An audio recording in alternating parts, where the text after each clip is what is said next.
அனைவருக்கும் வணக்கம். நவீன் ஸ்டார் என்னோட யூடியூப் அலைவரிசைக்கு உங்களை அன்புடன் வரவேற்கிறேன். ஆடிப்பூரம். ஆடிப்பூரம்னா எல்லாருக்கும் தெரிஞ்ச விஷயம் தான். ஆண்டாளோட பிறந்த நாள். ஆண்டாள் அப்படின்னா எல்லாருக்குமே டக்கு ஞாபகத்துக்கு வருது ஆண்டாளோட மாலை. அவங்க அணிஞ்சது ஆண்கள் அணியும் தார் வகையை சார்ந்த மலர் மாலை ஆகும். அது அவங்க அணிஞ்சதுனால ஆண்டாள் மாலை அப்படின்னு ரொம்ப பிரசித்தமா பேசப்படுது. ஆண்டாள் எனக்கு டக்கு ஞாபகத்துக்கு வர்றது நம்பிக்கை என்ற சொல் தான். அவங்க ஒரு செயல் மேல நம்பிக்கை வச்சு அதை நோக்கி பயணிச்சு அவங்க வெற்றி வகை சூடினாங்க. இது எல்லாருக்கும் தெரிஞ்ச விஷயம்தான். அதே தாங்க, நாம செய்யும் செயல் மீது நம்பிக்கையோட செஞ்சோம்னா கண்டிப்பா வெற்றி வகை சூடுவோம்.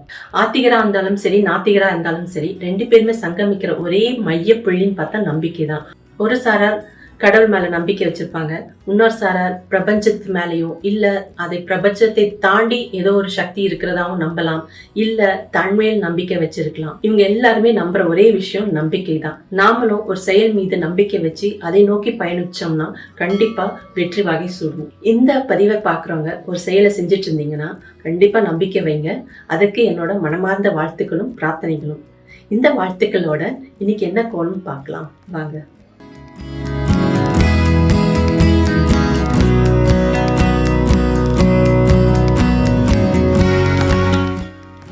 இன்னைக்கு நான் போட போற கோலத்தோட பெயர் லக்ஷ்மி கோலம்.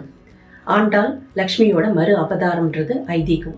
அதனால இன்னைக்கு லக்ஷ்மிக்காக கோலம் போட போறோம். இந்த கோலத்துல பாத்தீங்கன்னா நடுவுல அஷ்டதால பத்மம் போட்டிருக்கேன். இது லக்ஷ்மியோட இருப்பிடம். அதை சுத்தி 2 சதுரங்கள், அதாவது 2 சதுரங்களும் 90 டிகிரி சுழற்சியில ஒன்றோடு ஒன்று பின்னி பூட்டப்பட்டிருக்கு. இந்த 2 பின்னி பூட்டப்பட்டிருக்க 2 சதுரங்களும் 8 முனைகள் கொண்ட நட்சத்திரமா இருக்கும். அதாவது லக்ஷ்மிக்கு உகந்த நட்சத்திரம் பார்த்தீங்கன்னா 8 முனைகள் கொண்ட நட்சத்திரம் ஆகும். நீங்க 6 முனைகள் போட்ட நட்சத்திரம் போடக்கூடாது, அது முருகருக்கு தான் போடணும். லக்ஷ்மிக்கு நீங்க இந்த கோலம், இப்போ நான் போட போற கோலம் நீங்க வெள்ளிக்கிழமை அன்னைக்கு போடலாம், இல்ல ஏதோ ஒரு லக்ஷ்மி நோம்பனிக்கோ எந்த ஒரு லக்ஷ்மி திருவிழாக்கோ இந்த கோலத்தை நீங்க தாராளமா போடலாம். இது லக்ஷ்மிக்கு ரொம்ப உகந்த கோலம் ஆகும். அதை சுத்தி நான் 8 தாமரைகள் போட்டிருக்கேன். 8 தாமரைகளும் 8 லக்ஷ்மிகள், அதாவது அஷ்டலக்ஷ்மியை குறிக்குமாகும்.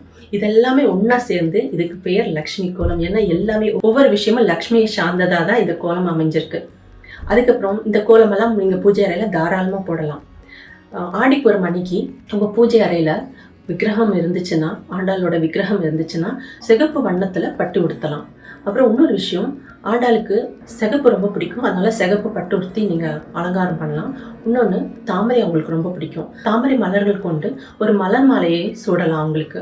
அடுத்தது இந்த கோலம் அலங்காரம் எல்லாம் பண்ணி முடிச்சதுக்கு அப்புறம் அவங்களுக்கு நெய்வேத்தியம் கொடுக்கணும் இல்லைங்களா, அந்த நெய்வேத்தியத்துக்காக கற்கண்டு கொண்டு செய்யுங்க. கற்கண்டாவே வைங்க, இல்லை கற்கண்டு சாதமா செஞ்சு நெய்வேத்தியம் பண்ணுங்க. ஏன்னா ஆண்டாளுக்கு ரொம்ப பிடிச்சது கற்கண்டு. இந்த விஷயங்கள் எனக்கு தெரிஞ்சதை உங்களோட பகிர்ந்துக்கிறேன். உங்க குடும்ப வழக்கப்படி நீங்க பூஜை செய்யுங்க, நம்பிக்கையோட பிரார்த்தனைகள் வைங்க. கண்டிப்பா உங்களோட பிரார்த்தனைகள் வெற்றியாக அமையும். இப்போ நான் போட்டிருக்க கோலம் பார்த்தீங்கன்னா படிக்கோலமா போட்டிருக்கேன். உங்க வழக்கப்படி சதுரமாவோ இல்லை நெளிவு சதுரமாவோ போடுங்க. இல்லை படிக்கோலம் போடுற வழக்கம் இல்லை அப்படின்னா நான் போட்டிருக்க அந்த 2 கோடுகள் மட்டும் போட்டு நடுவில் அரிசி மா கொண்டு நிரப்பலாம், இல்லை அப்படியே விடலாம். எப்படி வேணாலும் அலங்காரம் பண்ணிக்கலாம், அது உங்களோட இஷ்டம். நீங்க இதை பூஜை அறையில வெறுமனை அரிசி மாவுல போடலாம், அது உங்க இஷ்டம். வாங்க இந்த கோலம் எப்படி இடலாம் அப்படின்னு பார்க்கலாம். புள்ளி கணக்கு 9 புள்ளிகள் நடுவரிசையிலும் 2 பக்கமும் 7 புள்ளிகள் 3 வரிசையிலையும் வச்சு கடைசியில் ஒரு புள்ளி 2 பக்கமும் வச்சுருங்க. அதுக்கப்புறம் நடுவில் அஷ்டதள பத்மம், அதாவது 8 இதழ்கள் கொண்ட மலர், அதை வரைஞ்சிருங்க.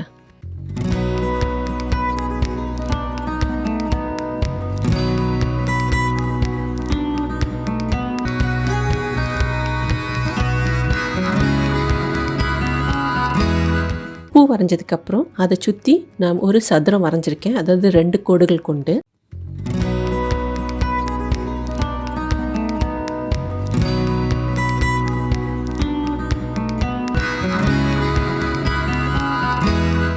ரெண்டாவது சதுரம் போட்ட முதல் சதுரத்துக்கு 90 டிகிரி சுழற்சியில் இன்னொரு சதுரம் போட போகிறோம்.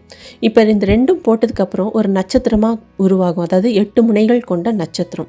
இந்த 8 முனைகள் கொண்ட நட்சத்திரம் லக்ஷ்மி நட்சத்திரம்னு பேர் கொண்டது.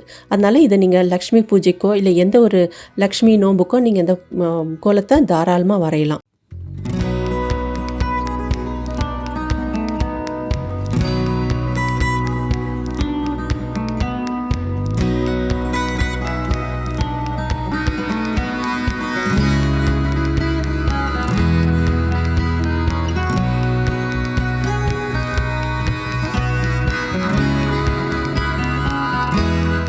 அதுக்கப்புறம் நான் எல்லா முனைகளிலும், அதாவது அந்த 8 முனைகள் இருக்கு இல்லைங்களா, நட்சத்திரத்தோட முனைகள், அதில் நான் 8 தாமரைப்பூ வரைஞ்சிருக்கேன். இது வந்து அஷ்டலக்ஷ்மியை குறிக்கிறதுக்காக இந்த 8 தாமரைகள்.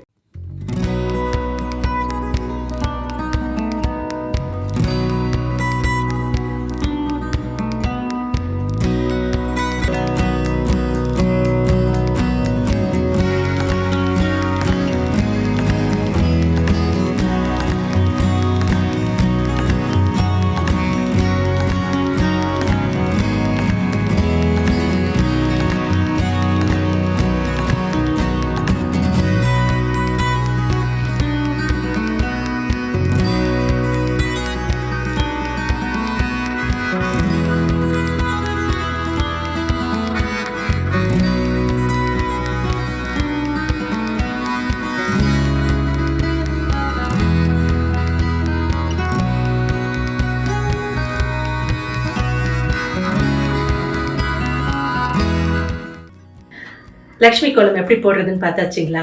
ஆடிப்பூரம் அன்னைக்கு உங்கள் பூஜை அறையில் இந்த கோலத்தை போட்டு பூஜை செஞ்சு நெய்வேத்தியம் படைச்சி பிரார்த்தனைகள் வைங்க. கண்டிப்பாக நம்பிக்கையோடு வைக்கிற பிரார்த்தனைகள் கேட்கப்படும். அந்த வாழ்த்துக்களோட இந்த பதிவை நான் முடிச்சுக்கிறேன். அடுத்த பதிவில் இன்னும் புதிய கோலத்தோட உங்களுக்கு நான் சந்திக்கிறேன். வாங்க கோலமிட்டு வாழ்க்கையை வண்ணமயமாக கொண்டாடலாம். நன்றி, வணக்கம்.